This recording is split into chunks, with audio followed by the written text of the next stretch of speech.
pasó ahí, ¿no? Pero eso es por dar un ejemplo, creo que todos lo hemos vivido eso. Y esta parte me gusta mucho. El azúcar, la glucosa y las grasas se liberan de los depósitos del cuerpo a la circulación para dar energía a las varias partes del cuerpo. El cuerpo necesita quemar energía, necesita gasolina para reaccionar. Y eso está bien si reaccionas ante una cierta situación, pero veremos que en el tiempo esto termina siendo perjudicial porque uno se termina engordando por el estrés, teniendo diabetes por el estrés, teniendo colesterol alto por el estrés, etcétera, etcétera, etcétera, ¿no? Se vuelve una cascada negativa. Perdón, Carlos, ¿con hielo? Sí, gracias. Entonces, estos cambios son tan rápidos que la persona no se da cuenta de lo que está pasando. Es tan eficiente este sistema, tan, digamos, tan primitivo, pero tan ultramoderno, es perfecto, que la amígdala y el hipotálamo activan todo antes de que los centros que procesan las imágenes del cerebro se hayan dado cuenta de lo que está pasando. Es una cosa en fracciones de segundo. Por esto hay gente que logra saltar o esquivarse un carro o una moto antes de darse cuenta de lo que está haciendo o de lo que está pasando. Es uno tiene un reflejo, no sabe qué pasó ahí, pero pegó el salto, ¿no? Bueno, esta es la primera fase del estrés. El estímulo que uno capta con los ojos, con la vista, con el oído. Se activa la amígdala, que envía un señal a un núcleo que está ahí cerca que se llama hipotálamo, y este activa todo el sistema nervioso autónomo con adrenalina y lo pone a uno en tensión, ¿no? Esta es la primera fase. Carlos, ¿esa amígdala es del cerebelo? No, está en el cerebro. Sí. También hay una amígdala en el cerebro, pero es diferente. Entonces después está la segunda fase del estrés. Mientras se da esa subida de adrenalina, el hipotálamo también activa la segunda componente de la respuesta al estrés, que es un eje que se llama eje hipotálamo hipófisis suprarrenal. La hipófisis es una glandulita que está ahí al lado del hipotálamo, es la que produce, por ejemplo, la TSH, que estimula la tiroides a producir la hormona tiroidea, la ACTH, que es para estimular a la suprarrenal a producir cortisol, etcétera, etcétera. Hay varios ahí que producen la hipófisis. Entonces se activa este eje, y el eje de la hipófisis, del hipotálamo, hipófisis y suprarrenal, a través de la producción de varios señales hormonales, intenta mantener el sistema nervioso activado. O sea, una vez activado, la idea es que si necesito más, pues vamos a darle más impulso, como botar una bola de nieve de una montaña y se comienza a agrandar un poquito y después ahí ya es empujarla más para que tenga la respuesta que necesita. La vaina es parar eso. El parasimpático sería como una roca que está ahí y para el tema, o se puede seguir agrandando y agrandando y después ya eso es más difícil pararlo, ¿no? Entonces, si el cerebro percibe que la amenaza continúa, produce una hormona llamada CRH, que es la hormona que libera la corticotropina, que va a la hipófisis, que a su vez produce la ACTH, hormona adrenocorticótropa, que viaja a las glándulas suprarrenales y que al ser estimulada secreta el cortisol. En práctica se envía un señal desde acá hasta las suprarrenales para producir cortisol, que es como la que perpetúa esa reacción al estrés. Cuando la amenaza pasa, los niveles de cortisol caen y entra en juego el sistema nervioso parasimpático, que es el freno, que hace que la respuesta al estrés disminuya o pare. ¿Okay? Pero si el estrés no se frena y no se maneja, los niveles de cortisol permanecen altos y el exceso de cortisol produce una cosa que se llama el síndrome de cortisol elevado. ¿Y qué es? ¿Qué pasa ahí? Nos envejecemos prematuramente, tenemos menos sensibilidad a la insulina, o sea, tenemos tendencia a la diabetes, crecen las células cancerígenas, aumenta el apetito, aumentan los depósitos de grasa, uno tiene más acidez en el estómago, los músculos se vuelven con el tiempo más débiles, la cicatrización de las heridas es más retardada, hay trastornos del sueño y más cosas. Estos son solo algunos. Entonces aquí están los síntomas del estrés. Por un lado, la tensión muscular y emocional, que son signos frecuentes de estrés. Cuando uno tiene un estrés fuerte, de una lo siente en los hombros, en el cuello y la cabeza, ¿no? Sí. Esa tensión muscular y emocional puede ser reacciones a una situación que te hace sentir amenazado o ansioso, y pueden estar relacionados a eventos positivos como planear el matrimonio, por ejemplo, o eventos negativos como tener que ver un desastre natural. Por las consecuencias. Sí, claro. Desesperanza y shock. cuando uno está muy estresado, pues pasa eso. Tensión e irritabilidad también. Yo creo que todos hemos tenido estrés y es ir chulgando, ¿no? Miedo y ansiedad sobre el futuro. Dificultad para tomar decisiones. Dicen que cuando uno está en un momento de crisis, nunca tome una decisión. Esperar a estar más estable porque muchas veces se termina metiendo la pata. Y es cierto. Pérdida de interés por las actividades habituales. Pero también hay, y esto lo digo por mí personalmente, no tomar una decisión, es decir, en estrés, no tomar decisiones apresuradas, obviamente, pero en la vida cotidiana, si hay algo que genere estrés, es tener una decisión como pendiente y estar uno entre, ay, no sé si esto o esto, ¿qué hago? El no tomar la decisión también genera estrés. Sí, eso es cierto. Pero estoy hablando cuando no es la vida normal, no estoy hablando de una crisis en donde mejor uno espera un poquito que... De pronto aquí es más estrés crónico, sí, es cierto.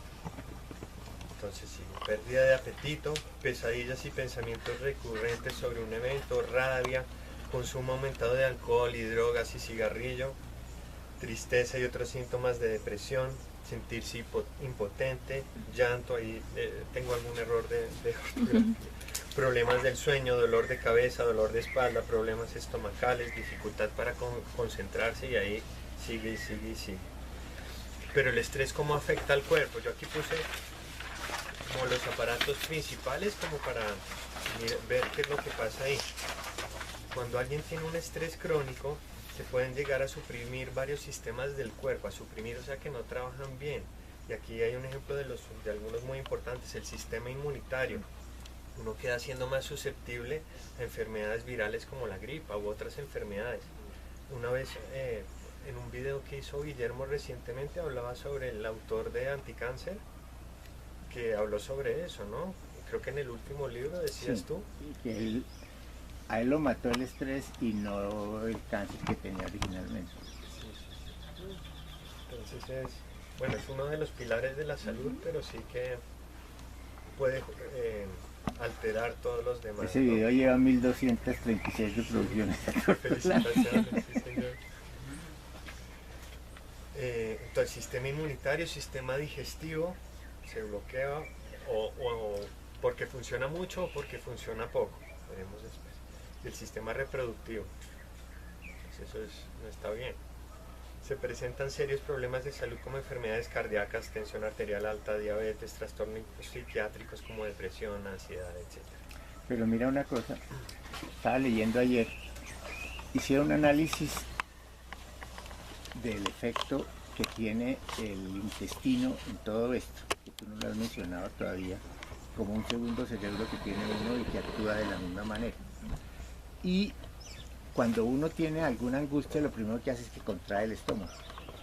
Y al contraer el estómago, el intestino empieza a generar toda una serie también de todas estas...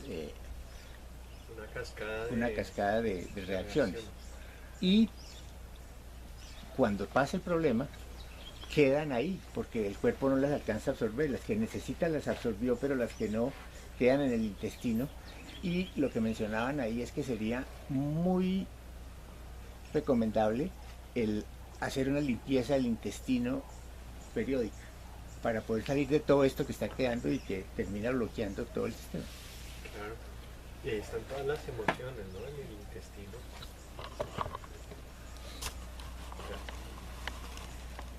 Entonces vamos ahora a ver el sistema cardiovascular. Bueno, el sistema cardiovascular está compuesto por el corazón y los vasos sanguíneos que proveen al cuerpo con el oxígeno y los nutrientes a través de la sangre. Prácticamente a todo el organismo tiene que llegar esto. El estrés agudo, bueno, libera las hormonas del estrés que son adrenalina, noradrenalina, cortisol y provoca un aumento de la frecuencia cardíaca, como dijimos, contracciones del corazón más fuertes, presión arterial elevada, los vasos grandes y el corazón se dilatan porque necesitan más sangre para funcionar mejor y poder reaccionar, ¿no? Y todo esto para la respuesta a la lucha y la fuga, como dijimos. En cambio, en el estrés crónico, es decir, cuando persiste por un periodo de tiempo prolongado ese estímulo, ¿qué se produce en el sistema circulatorio?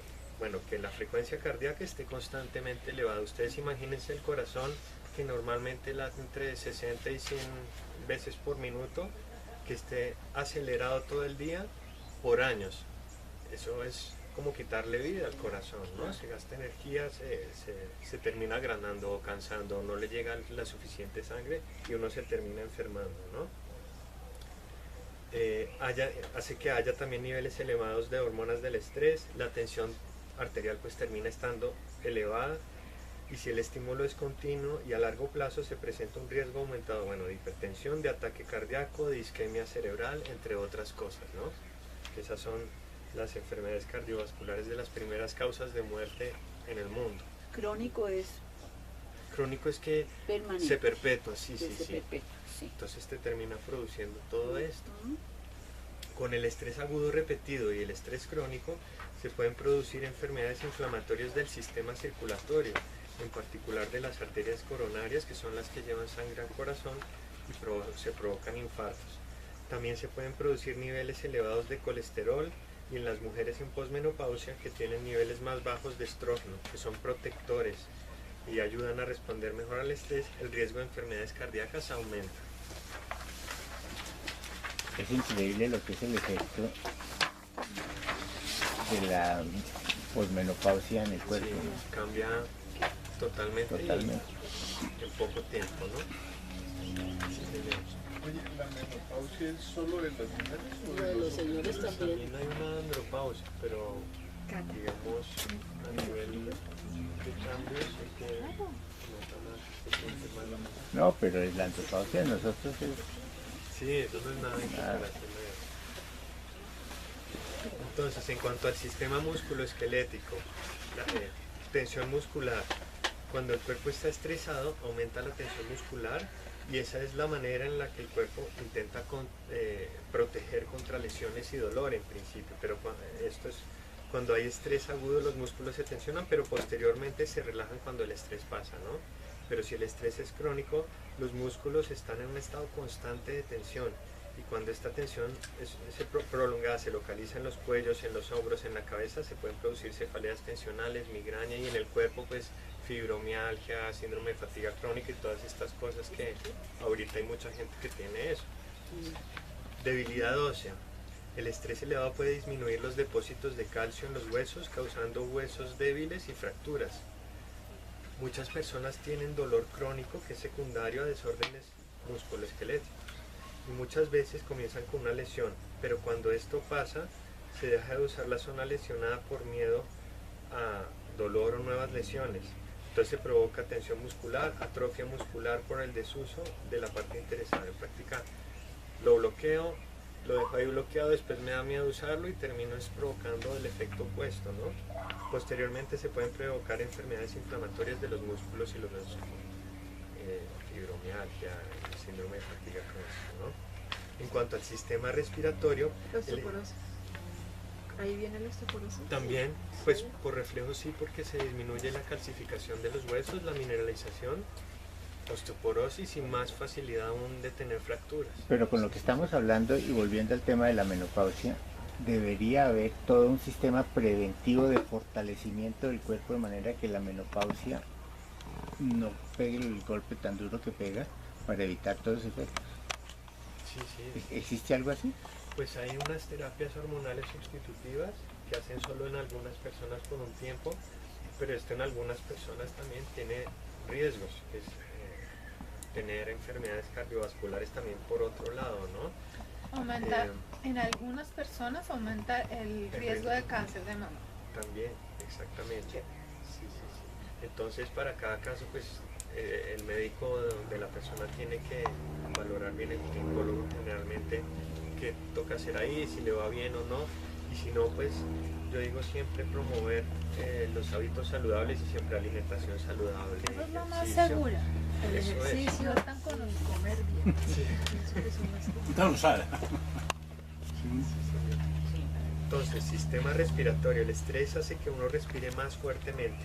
En una persona con asma u otros problemas respiratorios, por ejemplo, esto puede empeorar una situación. Si uno ya tiene asma y fuera de eso las fuerzas, pues le da una crisis. El estrés agudo puede provocar ataques de asma.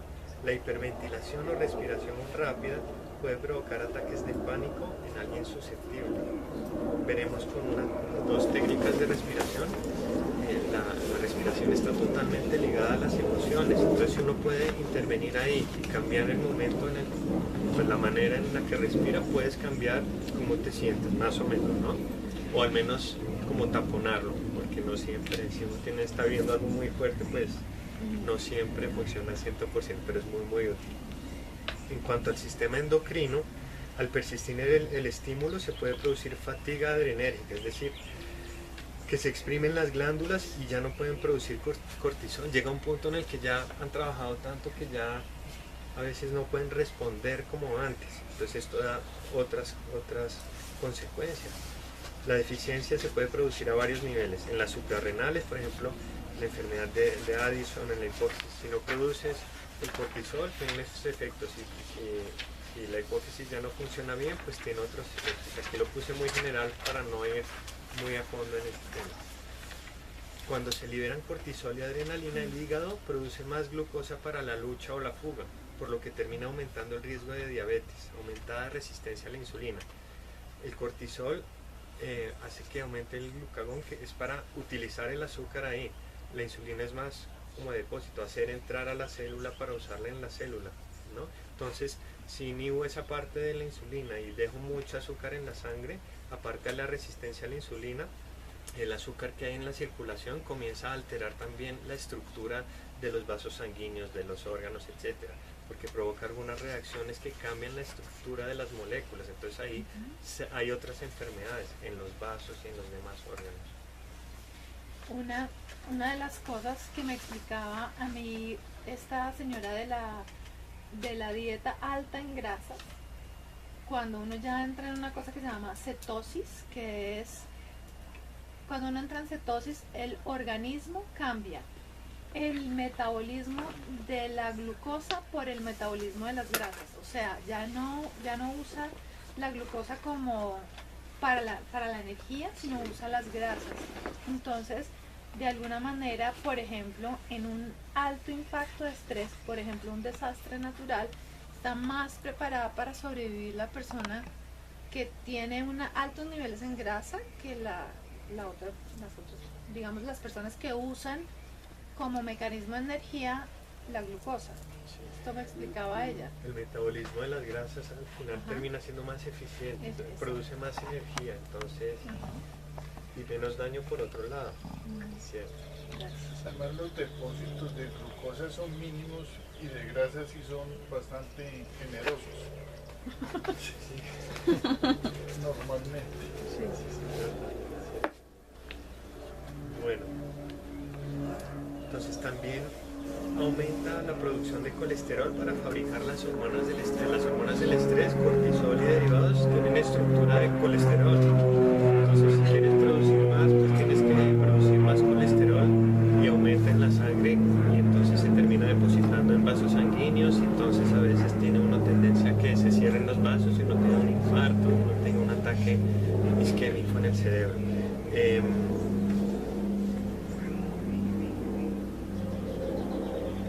Iba a decir del colesterol, de pronto después me acuerdo.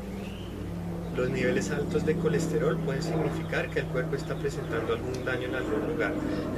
El colesterol, el cuerpo produce un 85% del colesterol, con la dieta mete el 15%. Entonces, digamos, si uno tiene una alteración ahí, pues se potencia esto. Cuando uno tiene colesterol alto, sí, la dieta es importante para bajarlo, pero a veces hay gente que por genética pues produce más, entonces sí que necesitan ayuda externa, ¿no? Para bajar. ¿Y los triglicéridos? Los triglicéridos también, pero también hay una componente familiar y derivan de otras vías metabólicas también. Pero, ¿Qué es más grave? ¿El colesterol o los triglicéridos? pues son diferentes. Están ligados, pero digamos, si uno tiene muy altos los triglicéridos, lo que puede pasar es que tengas alteraciones en el páncreas o te den pancreatitis. Con el colesterol es más a nivel cardiovascular probablemente, pero trabajan en equipo también, por decirlo en pocas palabras.